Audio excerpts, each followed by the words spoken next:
aleyküm kardeşler, hoş gördük sizleri. Bugünlerim kardeş, 2 iyun aydı. Bu 49 baş balalık, 50 baş balalık oyunda satılır kardeş. Allah özü her kim alsa ona xeyir versin. 50 tane balalık oyundu kardeş. 50 tane. Her kim almak istəyirsə kardeş, əlaqə nömrəm səhifədə var. Zəh vurup gəlib ala bilər. Allah özü də hər kim alsa ona xeyir versin. Kimə lazımsa kardeş, zəh vurup gəlib ala bilər.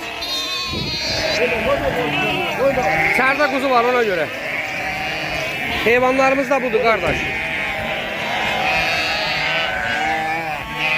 Maşallah maşallah. Allah özü her kim alsana xeyir versin kardeş.